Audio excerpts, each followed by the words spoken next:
Assalomu alaykum qadrli tomoshabin. Iltimos ishbiratli videoroligimiz keng tarqalishi uchun like tugmasini bosib kanalimizga obuna bo'lishni unutmang. Bir kishi ishdan horib, jig'i-biyroni chiqqan holda yarim kechasi uyga keldi. Eshik ostonasida 5 yosharli o'g'li uni kutib turardi. "Ota, sizdan bir narsani so'rasam maylimi?" savol berdi bola. "Mayli, nimani so'ramoqchisan?" "Otajon, bir soatda qancha pul topa olasiz?" "Bu sening ishing emas. Nega buni so'rayapsan?"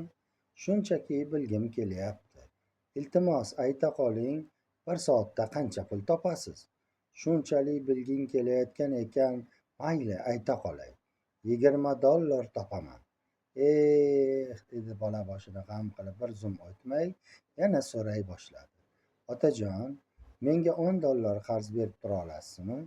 Otaning qoshi o'yildi. "Menda qancha pul topishimni so'rashdan maqsading biror bir ahmoqona o'yinchoq yo shunga o'xshash bema'ni narsalarni sotib olish bo'lsa, ovora bo'lma. Tur xonangga borib uxla. Men kun bo'yi uzoq va qattiq mehnat qilaman. Bunaqa behuda maynabozliklarga vaqtim yo'q, toqatim ham yo'q." Bolakay xonasi tomon ohista qadam tashladi va eshikni sekingina yopdi. Bolasining qilig'i otasining ensasini qotira boshladi. Pul undirish uchun bunday savollar berishga qanday sig'di ekan, o'ylardi u. Biron soatlardan so'ng hovurig'idan tushdi. "O'z bolamga biroz qattiqqillik qo'yib yubormadimmikin?" deya o'yga to'la boshladi. Ehtimol o'g'lim o'sha $10 chinakamiga muhtoj bo'lib qolgandir. Axir bunchalik tez pul so'rab turmasdi-ku. Ota o'g'lining xonasi taraf yurdi va eshikni ochib past ovozda so'radi. "O'g'lim, uyg'oqmisan?" "Ha, uyg'oqman", javob berdi bola. "O'ylab qarasam, boya senga nohaqlik qilgan ekanman", dedi ota. "Kun bo'yi to'plab yurgan alamimni sendan olibman. Mana senga $10. Bolaning chehrasi yorishdi va otaning qarshisiga o'tirib xursandligidan qichqirdi. "Va otajon, rahmat sizga."